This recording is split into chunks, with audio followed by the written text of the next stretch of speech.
ਵਾਹਿਗੁਰੂ ਜੀ ਕਾ ਖਾਲਸਾ ਵਾਹਿਗੁਰੂ ਜੀ ਕੀ ਫਤਿਹ। ਕਬਿਤ ਦਰਸ਼ਨ ਦੇਖਤ ਹੀ ਸੁਧ ਕੀ ਨ ਸੁਧ ਰਹੀ, ਬੁੱਧ ਕੀ ਨ ਬੁੱਧ ਰਹੀ, ਮਤ ਮੈਂ ਨ ਮਤ ਹੈ, ਸੁਰਤ ਮੈਂ ਨ ਸੁਰਤ, ਔ ਧਿਆਨ ਮੈਂ ਨ ਧਿਆਨ ਰਹਿਓ, ਗਿਆਨ ਮੈਂ ਨ ਗਿਆਨ ਰਹਿਓ, ਗਤ ਮੈਂ ਨ ਗਤ ਹੈ, ਧੀਰਜ ਕੋ ਧੀਰਜ, ਗਰਭ ਕੋ ਗਰਭ ਗਇਓ, ਰਤ ਮੈਂ ਨ ਰਤ ਰਹੀ, ਪਤ ਰਤ ਪਤ ਹੈ, ਅਦਭੁਤ ਪਰਮ ਅਦਭੁਤ, ਬਿਸਮੈ ਬਿਸਮ, ਅਸਚਰਜੈ ਅਸਚਰਜ, ਅਤ ਅਤ ਹੈ, ਧੀਰਜ ਕੋ ਧੀਰਜ, ਗਰਭ ਕੋ ਗਰਭ ਗਇਓ, ਰਤ ਮੈਂ ਨ ਰਤ ਰਹੀ, ਪਤ ਰਤ ਪਤ ਹੈ, ਅਦਭੁਤ ਪਰਮ ਅਦਭੁਤ, ਬਿਸਮੈ ਬਿਸਮ, ਅਸਚਰਜੈ ਅਸਚਰਜ, ਅਤ ਅਤ ਹੈ। ਵਾਹਿਗੁਰੂ ਜੀ ਕਾ ਖਾਲਸਾ ਵਾਹਿਗੁਰੂ ਜੀ ਕੀ ਫਤਿਹ। ਪਰਮ ਸਨਮਾਨਯੋਗ ਸਾਧ ਸੰਗਤ ਜੀ,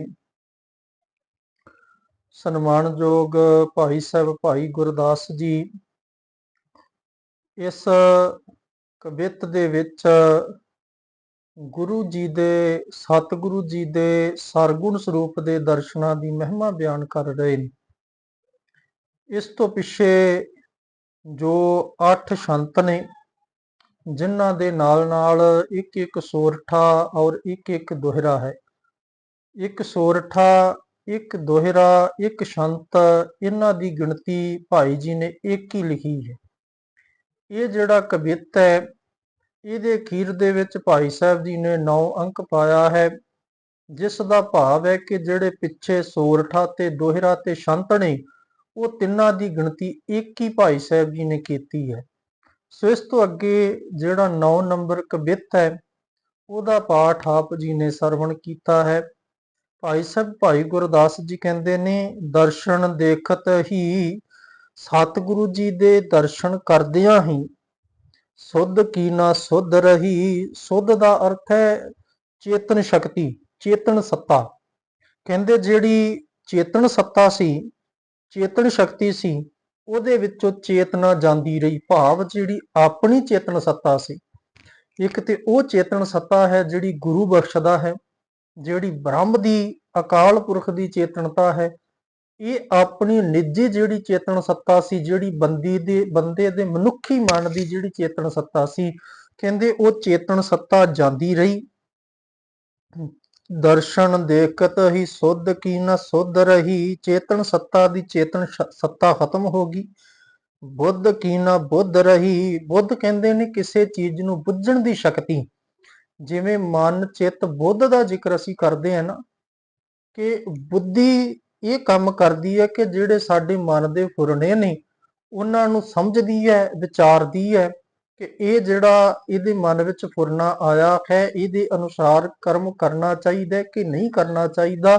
ਬੁੱਧੀ ਦਾ ਕੰਮ ਹੈ ਸਾਡੇ ਮਨ ਦੇ ਫੁਰਨਿਆਂ ਦੀ ਵਿਚਾਰ ਕਰਨੀ। ਭਾਈ ਸਾਹਿਬ ਜੀ ਕਹਿੰਦੇ ਬੁੱਝਣ ਸ਼ਕਤੀ ਦੀ ਸੂਝ ਬੁੱਝ ਜਾਂਦੀ ਰਹੀ। ਆਪਣੀ ਜਿਹੜੀ ਨਿੱਜੀ ਸੀ, ਮਨੁੱਖੀ ਮਨ ਦੀ ਜਿਹੜੀ ਬੁੱਝਣ ਸ਼ਕਤੀ ਸੀ, ਉਹ ਖਤਮ ਹੋ ਗਈ। ਮਤ ਮੈਂ ਨਾ ਮਤ ਹੈ, ਤੇ ਜਿਹੜੀ ਆਪਣੀ ਚਤੁਰਾਈ ਸੀ, ਆਪਣੀਆਂ ਸਿਆਣਪਾਂ ਸੀ, ਆਪਣੀ ਮਤ ਸੀ, ਉਹ ਮਨ ਮਤ ਖਤਮ ਹੋ ਗਈ। ਜਦੋਂ ਗੁਰੂ ਦੇ ਦਰਸ਼ਨ ਹੋਏ, ਭਾਈ ਸਾਹਿਬ ਜੀ ਕਹਿੰਦੇ 3 ਕਲਾ ਵਰਤੀਆਂ। ਪਹਿਲੀ ਕਲਾ ਇਹ ਵਰਤੀ ਕਿ ਚੇਤਨ ਸੱਤਾ, ਜਿਹੜੀ ਨਿੱਜੀ ਮਨ ਦੀ ਚੇਤਨ ਸੱਤਾ ਸੀ, ਉਹ ਚੇਤਨ ਸੱਤਾ ਖਤਮ ਹੋ ਗਈ। ਮਨ ਦੀ ਬੁੱਝਣ ਸ਼ਕਤੀ ਜਿਹੜੀ ਸੀ ਮਨ ਮਤ ਵਾਲੀ, ਉਹ ਖਤਮ ਹੋ ਗਈ। ਔਰ ਤੀਸਰੀ ਜਿਹੜੀ ਮਨ ਮਤ ਸੀ, ਭਾਈ ਸਾਹਿਬ ਜੀ ਕਹਿੰਦੇ ਉਹ ਖਤਮ ਹੋ ਗਈ।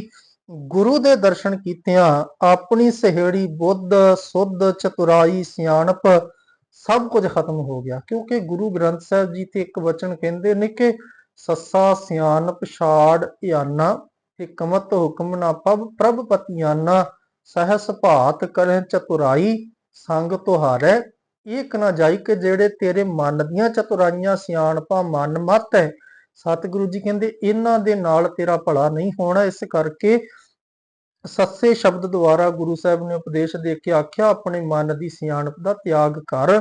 ਗੁਰੂ ਨਾਨਕ ਸਾਹਿਬ ਜੀ ਤੇ ਜਪਜੀ ਸਾਹਿਬ ਜੀ ਦੇ ਆਰੰਭ ਵਿੱਚ ਹੀ ਇਹ ਵਚਨ ਕਹਿੰਦੇ ਨੇ ਕਿ ਸਹਸ ਸਿਆਣਪਾ ਇੱਕ ਸਹਸ ਸਿਆਣਪਾ ਲੱਖ ਹੋਏ ਤਾਂ ਇੱਕ ਨਾ ਚੱਲੇ ਨਾਲ। ਕਿ ਹਜ਼ਾਰਾਂ ਸਿਆਣਪਾ ਚਤੁਰਾਈਆਂ ਬੰਦੇ ਦੇ ਕੋਲ ਹੋਣ, ਸੁਚਿਆਰ ਬਣਨ ਦੇ ਵਾਸਤੇ ਰੱਬੀ ਦਰਗਾਹ ਦੇ ਵਿੱਚ ਇਹਨਾਂ ਵਿੱਚੋਂ ਕੋਈ ਸਿਆਣਪ ਚਤੁਰਾਈ ਨਾਲ ਨਹੀਂ ਜਾਂਦੀ। ਸੋ ਗੁਰੂ ਜੀ ਦੇ ਦਰਸ਼ਨ ਕਰਨ ਦੇ ਨਾਲ ਇਹ ਮਨ ਮਤ ਜਿਹੜੀ ਹੈ ਇਹ ਖਤਮ ਹੋ ਜਾਂਦੀ ਹੈ। ਤੇ ਸੱਚ ਇਹ ਹੈ ਕਿ ਇੱਕ ਬਚਨ ਹੋਰ ਵੀ ਹੈ ਕਿ ਜਦੋਂ ਬੰਦਾ ਅੰਦਰ ਗੁਰੂ ਦੇ ਦਰਸ਼ਨਾਂ ਦੀ ਤਾਂਘ ਲੈ ਕੇ ਬੈਠਦਾ ਹੈ, ਤੇ ਜਦੋਂ ਕਿਤੇ ਸੁਭਾਵਕ ਅਚਾਨਚੇਤ ਗੁਰੂ ਆ ਕੇ ਦੀਦਾਰ ਬਖਸ਼ ਦਿੰਦਾ ਹੈ, ਉਸ ਵੇਲੇ ਵੀ ਐਸੀ ਅਵਸਥਾ ਬਣ ਜਾਂਦੀ ਹੈ ਕਿ ਉਸ ਸਤਿਗੁਰੂ ਦੇ ਸਰਗੁਣ ਸਰੂਪ ਦੇ ਦਰਸ਼ਨ ਕਰਕੇ ਸੱਚਮੁੱਚ ਮਤ ਬੁੱਧ ਚੇਤਨਤਾ ਸਭ ਕੁਝ ਜਾਂਦਾ ਰਹਿੰਦਾ ਹੈ। ਕਸ਼ਮੀਰ ਦੇ ਰਹਿਣ ਵਾਲੀ ਮਾਤਾ ਭਾਗ ਭਰੀ, ਜਿਹਦਾ ਪੁੱਤਰ ਹੈ ਉਹਦਾ ਨਾਮ ਮਾਈ ਦਾਸ ਹੈ। ਭਾਈ ਸੋਢੀ ਰਾਏ ਨਾਮ ਦੇ ਇੱਕ ਗੁਰਸਿੱਖ ਦੇ ਕੋਲੋਂ ਉਹਨਾਂ ਨੇ ਸਿੱਖੀ ਦੀ ਦਾਤ ਲਈ। ਦਾਤਾ ਤੇ ਸਤਿਗੁਰੂ ਹੈ ਸਿੱਖੀ ਦਾ, ਪਰ ਕਿਉਂਕਿ ਜਿਹੜਾ ਪ੍ਰਚਾਰਕ ਪ੍ਰੇਰਣਾ ਕਰਕੇ ਸਿੱਖੀ ਨਾਲ ਜੁੜਦਾ ਹੈ, ਆਪਾਂ ਕਹਿ ਸਕਦੇ ਕਿ ਉਹਦੇ ਦੁਆਰਾ ਸਾਨੂੰ ਸਿੱਖੀ ਦੀ ਦਾਤ ਮਿਲਦੀ ਹੈ। ਭਾਈ ਸੋਢੀ ਰਾਏ ਦੇ ਮਾਧੋ ਸੋਢੀ, ਉਹਨਾਂ ਦੇ ਦੁਆਰਾ ਇਹਨਾਂ ਨੂੰ ਸਿੱਖੀ ਪ੍ਰਾਪਤ ਹੁੰਦੀ ਹੈ। ਮਾਈ ਦਾਸ ਦੀ ਮਾਤਾ ਭਾਗ ਭਰੀ, ਉਹਦੇ ਮਨ ਵਿੱਚ ਗੁਰੂ ਹਰਗੋਬਿੰਦ ਸਾਹਿਬ ਜੀ ਦੇ ਦਰਸ਼ਨਾਂ ਦੀ ਤਾਂਘ ਹੈ। ਉਹਨੇ ਆਪਣੇ ਹੱਥੀਂ ਜਿਹੜਾ ਉਹ ਉਸ ਵਕਤ ਚਰਖਾ ਕੱਤ ਕੇ ਸੂਤ ਕੱਤ ਕੇ ਇੱਕ ਉਹਨੇ ਚਾਦਰ ਤਿਆਰ ਕੀਤੀ ਹੈ ਕਿ ਇਹ ਚਾਦਰ ਮੈਂ ਗੁਰੂ ਹਰਗੋਬਿੰਦ ਸਾਹਿਬ ਨੂੰ, ਇਹ ਜਿਹੜਾ ਕੱਪੜਾ ਹੈ ਇਹ ਗੁਰੂ ਹਰਗੋਬਿੰਦ ਸਾਹਿਬ ਨੂੰ ਇਹਦਾ ਚੋਲਾ ਬਣਵਾ ਕੇ ਦੇਣਾ ਹੈ। ਤੇ ਦਰਸ਼ਨਾਂ ਦੀ ਤਾਂਘ ਦੇ ਵਿੱਚ ਹੈ। ਕਈ ਜਿਹੜੇ ਸਾਲ ਬਤੀਤ ਹੋ ਗਏ, ਨੇਤਰਾਂ ਤੋਂ ਦਿਖਣਾ ਬੰਦ ਹੋ ਗਿਆ, ਚੱਲ ਫਿਰ ਨਹੀਂ ਸਕਦੀ, ਆਵਾਜ਼ ਕੰਬਦੀ ਹੈ। ਔਰ ਇੱਕ ਐਸਾ ਵੀ ਸਮਾਂ ਆਇਆ ਕਿ ਲੋਕਾਂ ਨੇ ਮਾਈ ਦਾਸ ਨੂੰ ਇਹ ਗੱਲਾਂ ਕਹਿਣੀਆਂ ਸ਼ੁਰੂ ਕਰ ਦਿੱਤੀਆਂ ਕਿ ਮਾਤਾ ਨੂੰ ਕਹਿ ਕਿ ਜਿਹੜਾ ਉਹਨੇ ਕੱਪੜਾ ਤਿਆਰ ਕੀਤਾ, ਸੰਗਤ ਜਾਂਦੀ ਹੈ ਅੰਮ੍ਰਿਤਸਰ ਸਾਹਿਬ ਤੇ ਸੰਗਤ ਦੇ ਹੱਥ ਕੱਪੜਾ ਭੇਜ ਦੇਵੇ, ਸਤਿਗੁਰੂ ਨਹੀਂ ਆਉਣਗੇ। ਪਰ ਮਾਤਾ ਭਾਗ ਭਰੀ ਦੇ ਮਨ ਵਿੱਚ ਇੱਕ ਤਾਂਘ ਹੈ, ਇੱਕ ਖਿੱਚ ਹੈ, ਇੱਕ ਗੁਰੂ ਦਾ ਪਿਆਰ ਹੈ, ਤੇ ਉਹਦੇ ਮਨ ਦੀ ਇਹ ਆਸ ਹੈ ਕਿ ਮੇਰਾ ਸਤਿਗੁਰੂ ਜ਼ਰੂਰ ਆਏਗਾ। ਉਹ ਇੱਕ ਦਿਨ ਉਹਦੀ ਆਸ ਪੂਰੀ ਹੋਈ। ਗੁਰੂ ਹਰਗੋਬਿੰਦ ਸਾਹਿਬ ਕਸ਼ਮੀਰ ਦੀ ਧਰਤੀ ਨੂੰ ਭਾਗ ਲਾਉਣ ਪਹੁੰਚ ਗਏ। ਮਾਈ ਦਾਸ ਦੇ ਘਰ ਗਏ, ਦਰਵਾਜ਼ਾ ਖੜਕਾਇਆ, ਮਾਈ ਦਾਸ ਬਾਹਰ ਆਉਂਦਾ, ਪੁੱਛਦਾ ਜੀ ਕੌਣ? ਸਿੱਖ ਕਹਿੰਦੇ ਨੇ ਮੀਰੀ ਪੀਰੀ ਦੇ ਮਾਲਕ ਗੁਰੂ ਹਰਗੋਬਿੰਦ ਸਾਹਿਬ ਨੇ। ਮਾਈ ਦਾਸ ਸਤਿਗੁਰੂ ਦੇ ਚਰਨਾਂ ਤੇ ਸੀਸ ਝੁਕਾਉਂਦਾ ਹੈ, ਗੁਰੂ ਸਾਹਿਬ ਨੂੰ ਘਰ ਦੇ ਅੰਦਰ ਲੈ ਕੇ ਜਾਂਦਾ ਹੈ। ਮਾਈ ਭਾਗ ਭਰੀ ਇੱਕ ਕਮਰੇ ਵਿੱਚ ਬੈਠੀ ਗੁਰੂ ਹਰਗੋਬਿੰਦ ਸਾਹਿਬ ਦੀ ਉਡੀਕ ਕਰ ਰਹੀ ਹੈ। ਮਾਈ ਦਾਸ ਜਾ ਕੇ ਆਵਾਜ਼ ਮਾਰਦਾ ਹੈ, ਮਾਤਾ ਨੂੰ ਖਿਆਲ ਨਹੀਂ, ਸੁਰਤ ਜੋੜ ਕੇ ਬੈਠੀ ਹੈ, ਮੋਢੇ ਤੋਂ ਫੜ ਕੇ ਕਹਿੰਦਾ, ਮਾਂ ਜਿਸ ਸਤਿਗੁਰੂ ਦੇ ਦਰਸ਼ਨਾਂ ਵਾਸਤੇ ਤੂੰ ਰਾਤ ਦਿਨ ਅਰਦਾਸਾਂ ਕਰਦੀ ਹੈ ਉਹ ਗੁਰੂ ਆ ਗਿਆ ਹੈ। ਮਾਈ ਦਾ ਜਿਹੜੀ ਭਾਗ ਭਰੀ ਸੀ ਉਹਦੇ ਨੇਤਰ ਖੁੱਲੇ, ਦਿਖਣੋਂ ਤੇ ਬੰਦ ਹੋ ਚੁੱਕਿਆ ਸੀ। ਇਤਿਹਾਸ ਕਹਿੰਦਾ ਮਾਈ ਦਾਸ ਬਾਂਹ ਤੋਂ ਫੜ ਕੇ ਮਾਤਾ ਭਾਗ ਭਰੀ ਨੂੰ ਬਾਹਰ ਲਿਆਉਂਦਾ। ਗੁਰੂ ਹਰਗੋਬਿੰਦ ਸਾਹਿਬ ਜੀ ਦੇ ਜਦੋਂ ਕੋਲ ਆਈ ਤੇ ਨੇਤਰਾਂ ਤੋਂ ਦਿਖਦਾ ਨਹੀਂ। ਮਾਈ ਦਾਸ ਮਾਤਾ ਦਾ ਪੁੱਤਰ ਕਹਿੰਦਾ ਗੁਰੂ ਹਰਗੋਬਿੰਦ ਸਾਹਿਬ ਨੇ ਸਤਿਗੁਰੂ ਨੂੰ ਛੋਹ ਕੇ ਵੇਖਦੀ ਹੈ, ਗਦਗਦ ਹੋ ਗਈ ਤੇ ਗੁਰੂ ਚਰਨਾਂ ਵਿੱਚ ਅਰਦਾਸ ਕਰਕੇ ਕਹਿੰਦੀ ਹੈ, ਗੁਰੂ ਹਰਗੋਬਿੰਦ ਸਾਹਿਬ ਜੀ ਮੇਰੇ ਮਨ ਦੀ ਇਹ ਤਾਂਘ ਸੀ ਕਿ ਆਪ ਜੀ ਦੇ ਦਰਸ਼ਨ ਕਰਾਂ, ਇੱਕ ਵਾਰ ਕਿਰਪਾ ਕਰਕੇ ਮੈਨੂੰ ਨੇਤਰਾਂ ਦੀ ਰੋਸ਼ਨੀ ਦੀ ਦਾਤ ਬਖਸ਼ੋ। ਇਤਿਹਾਸ ਵਿੱਚ ਲਿਖਿਆ ਗੁਰੂ ਸਾਹਿਬ ਜੀ ਨੇ ਆਪਣੇ ਹੱਥ ਵਿੱਚ ਇੱਕ ਵਰਸ਼ਾ ਸੀ, ਉਹ ਵਰਸ਼ਾ ਧਰਤੀ ਤੇ ਮਾਰਿਆ, ਪਾਣੀ ਦਾ ਚਸ਼ਮਾ ਫੁੱਟਿਆ ਔਰ ਉਸ ਪਾਣੀ ਦੇ ਨਾਲ ਮਾਤਾ ਭਾਗ ਭਰੀ ਨੇ ਜਦੋਂ ਆਪਣੇ ਨੇਤਰ ਧੋਤੇ, ਉਹਦੀਆਂ ਅੱਖਾਂ ਦੀ ਰੋਸ਼ਨੀ ਵਾਪਸ ਆਈ। ਗੁਰੂ ਹਰਗੋਬਿੰਦ ਸਾਹਿਬ ਦੇ ਦਰਸ਼ਨ ਦੀਦਾਰ ਕੀਤੇ ਤੇ ਸੱਚਮੁੱਚ ਗੁਰੂ ਸਾਹਿਬ ਦੇ ਦਰਸ਼ਨ ਕਰਦਿਆਂ ਹੀ ਮਾਈ ਭਾਗ ਭਰੀ ਜਿਹੜੀ ਸੀ ਉਹਦੀ ਇਹ ਅਵਸਥਾ ਬਣੀ ਜਿਹੜੀ ਭਾਈ ਸਾਹਿਬ ਜੀ ਨੇ ਲਿਖੀ ਨਾ, ਦਰਸ਼ਨ ਦੇਖਤ ਹੀ ਸੁਧ ਕੀ ਨਾ ਸੁਧ ਰਹੀ, ਬੁੱਧ ਕੀ ਨਾ ਬੁੱਧ ਰਹੀ, ਮਤ ਮੈਂ ਨਾ ਮਤ ਹੈ। ਮਾਤਾ ਭਾਗ ਭਰੀ ਗੁਰੂ ਸਾਹਿਬ ਜੀ ਦੇ ਦਰਸ਼ਨ ਕਰਕੇ ਆਨੰਦਿਤ ਹੋਈ। ਗੁਰੂ ਹਰਗੋਬਿੰਦ ਸਾਹਿਬ ਜੀ ਨੂੰ ਉਹ ਜਿਹੜਾ ਕੱਪੜਾ ਤਿਆਰ ਕੀਤਾ ਸੀ ਉਸੇ ਵੇਲੇ ਕਹਿੰਦੇ ਦਰਜੀ ਸੱਦਿਆ, ਉਹਨੇ ਸਤਿਗੁਰੂ ਦਾ ਮੇਚਾ ਲਿਆ, ਗੁਰੂ ਸਾਹਿਬ ਜੀ ਵਾਸਤੇ ਚੋਲਾ ਤਿਆਰ ਕੀਤਾ। ਸਤਿਗੁਰੂ ਨੇ ਉਹ ਚੋਲਾ ਪਹਿਨ ਕੇ ਮਾਈ ਨੂੰ ਦਿਖਾਇਆ। ਕਹਿਣ ਲੱਗੀ ਸਤਿਗੁਰੂ ਨੂੰ ਕਿਸੇ ਚੀਜ਼ ਦੀ ਤਾਂਘ ਨਹੀਂ, ਕਿਰਪਾ ਕਰਕੇ ਅੱਖਾਂ ਦੀ ਰੋਸ਼ਨੀ ਵਾਪਸ ਲੈ ਲਓ ਤੇ ਮੇਰੇ ਅੰਤਮ ਸਵਾਸ ਆਪ ਜੀ ਦੀ ਗੋਦ ਵਿੱਚ ਨਿਕਲਣ, ਇਹ ਮੇਰੀ ਬੇਨਤੀ ਪ੍ਰਵਾਨ ਕਰਿਓ। ਸੋ ਇਤਿਹਾਸ ਕਹਿੰਦਾ ਕਿ ਮਾਤਾ ਭਾਗ ਭਰੀ ਨੇ ਗੁਰੂ ਹਰਗੋਬਿੰਦ ਸਾਹਿਬ ਜੀ ਦੇ ਚਰਨਾਂ ਵਿੱਚ ਆਪਣਾ ਆਖਰੀ ਸਵਾਸ ਲਿਆ ਸੀ। ਸੋ ਗੁਰੂ ਚਰਨਾਂ ਦੇ ਵਿੱਚ ਉਹ ਸਮਾ ਗਈ। ਸੋ ਇਸ ਤਰ੍ਹਾਂ ਜਿਹੜੇ ਦਰਸ਼ਨਾਂ ਦੀ ਤਾਂਘ ਰੱਖਦੇ ਨੇ, ਜਦੋਂ ਸਤਿਗੁਰੂ ਦਰਸ਼ਨ ਬਖਸ਼ ਦਿੰਦੇ ਨੇ, ਫਿਰ ਉਹਨਾਂ ਦੀ ਅਵਸਥਾ ਇਹ ਬਣ ਜਾਂਦੀ ਹੈ ਕਿ ਦਰਸ਼ਨ ਦੇਖਤ ਹੀ ਸੁਧ ਕੀ ਨਾ ਸੁਧ ਰਹੀ, ਬੁੱਧ ਕੀ ਨਾ ਬੁੱਧ ਰਹੀ, ਮਤ ਮੈਂ ਨਾ ਮਤ ਹੈ। ਸੋ ਭਾਈ ਸਾਹਿਬ ਜੀ ਅੱਗੇ ਕਹਿੰਦੇ ਸੁਰਤ ਮੈਂ ਨਾ ਸੁਰਤ, ਔ ਧਿਆਨ ਮੈਂ ਨਾ ਧਿਆਨ ਰਹਿਓ। ਸੁਰਤ ਉਹ ਅਵਸਥਾ ਹੈ, ਉਹ ਸ਼ਕਤੀ ਹੈ ਜਿਹਨੂੰ ਅਸੀਂ ਸੋਝੀ ਦੀ ਸ਼ਕਤੀ ਕਹਿ ਦਿੰਦੇ ਹਾਂ। ਕੰਨਾਂ ਦੁਆਰਾ ਸੁਣ ਕੇ ਜਦ ਜਿਵੇਂ ਜਿਸ ਚੀਜ਼ ਨੂੰ ਅਸੀਂ ਪਛਾਣ ਸਕੀਏ, ਕੋਈ ਆਵਾਜ਼ ਹੈ, ਉਹਨੂੰ ਕੰਨਾਂ ਦੇ ਰਾਹੀਂ ਸੁਣ ਕੇ ਅਸੀਂ ਉਹਦੀ ਸੋਝੀ, ਉਹਦੀ ਜਿਹੜੀ ਪਛਾਣ ਕਰਦੇ ਹਾਂ ਕਿ ਇਸ ਚੀਜ਼ ਦੀ ਇਹ ਆਵਾਜ਼ ਹੈ। ਸਾਡਾ ਕੋਈ ਨਜ਼ਦੀਕੀ ਸਾਨੂੰ ਆਵਾਜ਼ ਦਿੰਦਾ ਤੇ ਅਸੀਂ ਉਹਦੀ ਆਵਾਜ਼ ਦੀ ਪਛਾਣ ਕਰਦੇ ਹਾਂ। ਸੁਰਤ ਦਾ ਅਰਥ ਹੈ ਉਹ ਸ਼ਕਤੀ ਜਿਹਦੇ ਨਾਲ ਸਾਨੂੰ ਸੁਣ ਕੇ ਸੂਝ-ਬੂਝ ਪ੍ਰਾਪਤ ਹੁੰਦੀ ਹੈ। ਭਾਈ ਸਾਹਿਬ ਜੀ ਕਹਿੰਦੇ ਗੁਰੂ ਦੇ ਬਚਨ ਸੁਣੇ ਤੇ ਆਪਣੀ ਜਿਹੜੀ ਸੁਰਤ ਸੀ, ਸੁਣਨ ਦੀ ਸ਼ਕਤੀ ਸੀ, ਸੋਝੀ ਦੀ ਸ਼ਕਤੀ ਸੀ, ਉਹ ਜਾਂਦੀ ਰਹੀ।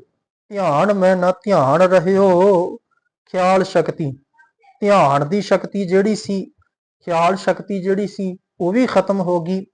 ਗਿਆਨ ਮੈਂ ਨਾ ਗਿਆਨ ਰਹਿਓ, ਗਿਆਨ ਬੋਧ ਸ਼ਕਤੀ, ਕਿਸੇ ਚੀਜ਼ ਦਾ ਗਿਆਨ ਪ੍ਰਾਪਤ ਕਰਨਾ। ਭਾਈ ਸਾਹਿਬ ਜੀ ਕਹਿੰਦੇ ਗੁਰੂ ਦੇ ਦਰਸ਼ਨ ਕਰਦਿਆਂ ਇੱਕ ਤੇ ਦੁਨਿਆਵੀ ਸੁਰਤ ਸੋਝੀ ਖਤਮ ਹੋ ਗਈ, ਦੁਨਿਆਵੀ ਧਿਆਨ ਜਿਹੜਾ ਸੀ, ਕਦੀ ਕਿਸੇ ਚੀਜ਼ ਵੱਲ ਧਿਆਨ ਜਾਂਦਾ ਸੀ, ਕਦੀ ਕਿਸੇ ਚੀਜ਼ ਵੱਲ, ਦੁਨਿਆਵੀ ਧਿਆਨ ਜਿਹੜਾ ਸੀ, ਪਦਾਰਥਿਕ ਧਿਆਨ ਉਹ ਜਾਂਦਾ ਰਿਹਾ, ਦੁਨਿਆਵੀ ਗਿਆਨ ਜਾਂਦਾ ਰਿਹਾ।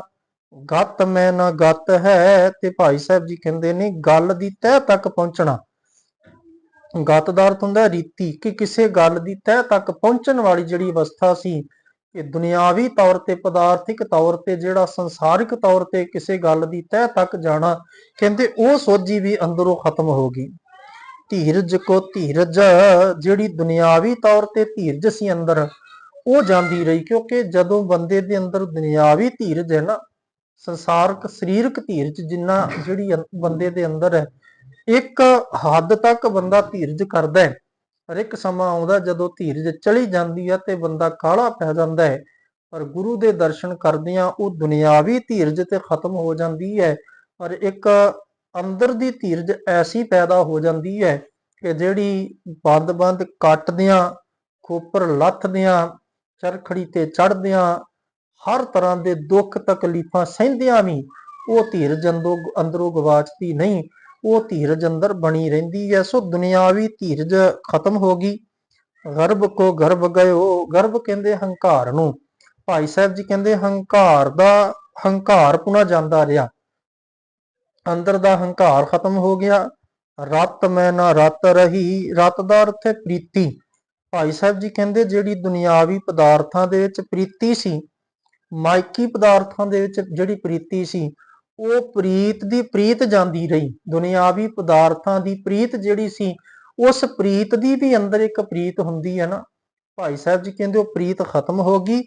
ਪਤ ਰਤ ਪਤ ਹੈ, ਪਤ ਦਾ ਇੱਕ ਪਤ ਦਾ ਅਰਥ ਹੈ ਪਤੀ, ਪਰਮੇਸ਼ਵਰ ਅਕਾਲ ਪੁਰਖ ਵਾਹਿਗੁਰੂ। ਰਤ ਦਾ ਅਰਥ ਹੈ ਰੰਗੇ ਜਾਣਾ, ਪ੍ਰੀਤ ਕਰਨੀ। ਪਤ ਹੈ ਪਤ, ਇਸ ਦੂਸਰੇ ਪਤ ਸ਼ਬਦ ਦਾ ਅਰਥ ਹੈ ਪ੍ਰਤਿਸ਼ਠਾ, ਮਾਣ ਤਾਣ। ਭਾਈ ਸਾਹਿਬ ਜੀ ਕਹਿੰਦੇ ਨੇ ਕੇਵਲ ਗੁਰੂ ਸਵਾਮੀ ਪਾਰ ਬ੍ਰਹਮ ਪਰਮੇਸ਼ਰ ਜਿਹੜਾ ਹੈ, ਉਹਦੀ ਪ੍ਰੀਤ ਅੰਦਰ ਰਹਿ ਗਈ, ਉਹਦੀ ਸੱਚੀ ਸੁੱਚੀ ਮਾਣ ਪ੍ਰਤਿਸ਼ਠਾ ਜਿਹੜੀ ਹੈ ਉਹ ਅੰਦਰੋਂ ਪ੍ਰਗਟ ਹੋ ਗਈ। ਉਸ ਪਤੀ ਪਰਮੇਸ਼ਰ ਅਕਾਲ ਪੁਰਖ ਵਾਹਿਗੁਰੂ ਜੀ ਦਾ ਪਿਆਰ ਅੰਦਰੋਂ ਪ੍ਰਾਪਤ ਹੋ ਗਿਆ ਜਦੋਂ ਗੁਰੂ ਦੇ ਦਰਸ਼ਨ ਹੋਏ। ਅਦ ਪੁੱਤ ਪਰਮਦ ਪੁੱਤ, ਭਾਈ ਗੁਰਦਾਸ ਜੀ ਕਹਿੰਦੇ ਨੇ ਗੁਰੂ ਦੇ, ਸਤਿਗੁਰੂ ਦੇ ਦਰਸ਼ਨਾਂ ਦੀ ਜਿਹੜੀ ਅਵਸਥਾ ਹੈ, ਇਹ ਅਚਰਜ ਹੈ, ਇਹਨੂੰ ਬਿਆਨ ਨਹੀਂ ਕੀਤਾ ਜਾ ਸਕਦਾ। ਪਰਮਦ ਪੁੱਤ, ਭਾਈ ਸਾਹਿਬ ਜੀ ਕਹਿੰਦੇ ਨੇ ਏਡੀ ਹੈਰਾਨ ਕਰਨ ਵਾਲੀ ਹੈ। ਪਰਮਦ ਪੁੱਤ, ਬਹੁਤ ਅਚਰਜ ਕਰਨ ਵਾਲੀ ਹੈ, ਬਹੁਤ ਹੈਰਾਨੀ ਵਿੱਚ ਲੈ ਜਾਣ ਵਾਲੀ ਇਹ ਅਵਸਥਾ ਹੈ। ਔਰ ਵਿਸਮਾਦ ਕਰ ਦੇਣ ਵਾਲੀ, ਵਿਸਮਾਦ ਤੋਂ ਵੀ ਅਗਾਂਹ ਦੀ ਅਵਸਥਾ ਹੈ। ਭਾਈ ਸਾਹਿਬ ਜੀ ਕਹਿੰਦੇ ਨੇ ਆਸ਼ਚਰਜ ਹੈ, ਅਚਰਜ ਅਚੰਭੇ ਤੋਂ ਵੀ ਜ਼ਿਆਦਾ ਅਚੰਭਤ ਕਰ ਦੇਣ ਵਾਲੀ ਚੀਜ਼ ਹੈ। ਅਤ ਅਤ ਹੈ, ਭਾਈ ਸਾਹਿਬ ਜੀ ਕਹਿੰਦੇ ਇਹ ਹੈਰਾਨ ਭਰੀ ਅਚਰਜਤਾ, ਇਹਦਾ ਕੋਈ ਉੜਕ ਨਹੀਂ, ਕੋਈ ਅੰਤ ਨਹੀਂ, ਇਹ ਬੇਅੰਤ ਹੈ। ਇਸ ਅਵਸਥਾ ਨੂੰ, ਜਿਹੜੀ ਸਤਿਗੁਰੂ ਦੇ ਦਰਸ਼ਨਾਂ ਦੀ ਅਵਸਥਾ ਹੈ, ਉਹਨੂੰ ਬਿਆਨ ਕਰਨਾ ਬੜਾ ਕਠਿਨ ਹੈ। ਸੋ ਸਤਿਗੁਰੂ ਦੇ ਦਰਸ਼ਨ ਕਰਨ ਦੇ ਨਾਲ ਦੁਨਿਆਵੀ ਸੂਝ-ਬੂਝ, ਦੁਨਿਆਵੀ ਸਿਆਣਪ, ਦੁਨਿਆਵੀ ਸੋਝੀ ਸ਼ਕਤੀ, ਦੁਨਿਆਵੀ ਖਿਆਲ, ਦੁਨਿਆਵੀ ਗਿਆਨ, ਇਹ ਦੁਨਿਆਵੀ ਸਰੀਰਕ ਧੀਰਜ, ਹੰਕਾਰਪੁਣਾ, ਇਹ ਸਾਰਾ ਕੁਝ ਨਾਸ਼ ਹੋ ਜਾਂਦਾ ਹੈ। ਗੁਰੂ ਦੇ ਦਰਸ਼ਨ ਕਰਕੇ ਜੀਵਨ ਦੇ ਵਿੱਚ ਇੱਕ ਨਵੀਂ ਕ੍ਰਾਂਤੀ ਆਉਂਦੀ ਹੈ। ਸੱਜਣ ਤੇ ਸੱਜਣ ਹੀ ਰਹਿੰਦਾ ਹੈ, ਪਰ ਉਹ ਠੱਗਪੁਣਾ ਛੱਡ ਕੇ ਗੁਰੂ ਦਾ ਦਾਸ ਬਣ ਜਾਂਦਾ ਹੈ, ਗੁਰਸਿੱਖ ਬਣ ਜਾਂਦਾ ਹੈ। ਭੂਮੀਆਂ ਤੇ ਭੂਮੀਆਂ ਹੀ ਰਹਿੰਦਾ ਹੈ, ਪਰ ਉਹ ਚੋਰੀ ਦੀ ਆਦਤ ਛੱਡ ਕੇ ਗੁਰੂ ਦਾ ਸਿੱਖ ਬਣ ਜਾਂਦਾ ਹੈ।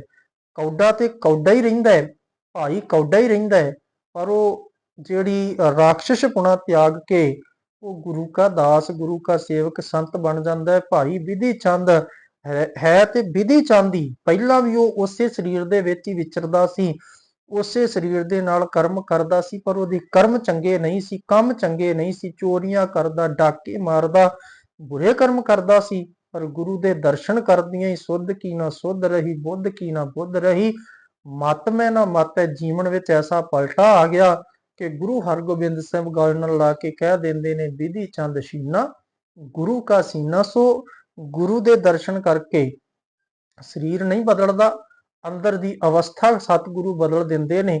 ਦੁਨਿਆਵੀ ਜਿਹੜੀ ਪਹਿਲੀ ਅਕਲ ਹੈ, ਉਹ ਸਤਿਗੁਰੂ ਖਤਮ ਕਰਕੇ ਆਪਣੀ ਗੁਰਮਤ ਦੀ ਦਾਤ ਬਖਸ਼ਿਸ਼ ਕਰ ਦਿੰਦੇ ਨੇ। ਸੋ ਇਸੇ ਨੂੰ ਕਬੀਰ ਸਾਹਿਬ ਕਹਿੰਦੇ, ਕਹੋ ਕਬੀਰ ਬੁੱਧ ਹਰ ਲਈ ਮੇਰੀ, ਬੁੱਧ ਬਦਲੀ ਸਿੱਧ ਪਾਈ। ਸਤਿਗੁਰੂ ਕੀ ਕਰਦੇ ਨੇ? ਜਿਹੜਾ ਗੁਰੂ ਦੀ ਸ਼ਰਨ ਵਿੱਚ ਆ ਕੇ ਸਤਿਗੁਰੂ ਦੇ ਦਰਸ਼ਨ ਕਰਦਾ ਹੈ, ਸਤਿਗੁਰੂ ਦੀ ਭੈੜੀ ਮਤ ਨਾਸ਼ ਕਰਕੇ ਉਹਨੂੰ ਗੁਰਮਤ ਦੀ ਦਾਤ ਬਖਸ਼ਿਸ਼ ਕਰ ਦਿੰਦੇ ਨੇ। ਭਾਈ ਸਾਹਿਬ ਜੀ ਕਹਿੰਦੇ ਇਹ ਜਿਹੜੀ ਖੇਡ ਹੈ, ਇਹ ਜਿਹੜੀ ਗਤੀ ਹੈ, ਇਹ ਗੁਰੂ ਦੀ ਜਿਹੜੀ ਰੀਤ ਮਰਿਆਦਾ ਹੈ, ਇਹ ਹੈਰਾਨ ਕਰਨ ਵਾਲੀ, ਅਚੰਭਿਤ ਕਰਨ ਵਾਲੀ, ਅਚਰਜਤਾ ਵਿੱਚ ਲੈ ਜਾਣ ਵਾਲੀ ਅਵਸਥਾ ਹੈ ਜੀ। ਸੋ ਇਸ ਕਵਿਤ ਦੇ ਵਿੱਚ ਭਾਈ ਸਾਹਿਬ ਜੀ ਨੇ ਸਤਿਗੁਰੂ ਦੇ ਦਰਸ਼ਨਾਂ ਦਾ ਮਹਾਤਮ ਕਹਿ ਲੋ ਦਰਸਾਇਆ ਹੈ। ਗੁਰੂ ਦੇ ਦਰਸ਼ਨ ਕਰਕੇ ਕੀ ਖੁੱਸ ਜਾਂਦਾ ਹੈ ਤੇ ਕਿਹੜੀਆਂ ਦਾਤਾਂ ਪ੍ਰਾਪਤ ਹੋ ਜਾਂਦੀਆਂ, ਉਹਦਾ ਭਾਈ ਸਾਹਿਬ ਜੀ ਨੇ ਜ਼ਿਕਰ ਕੀਤਾ ਜੀ। ਭੁੱਲਾਂ ਚੁੱਕਾਂ ਦੀ ਖਿਮਾ। ਵਾਹਿਗੁਰੂ ਜੀ ਕਾ ਖਾਲਸਾ, ਵਾਹਿਗੁਰੂ ਜੀ ਕੀ ਫਤਿਹ।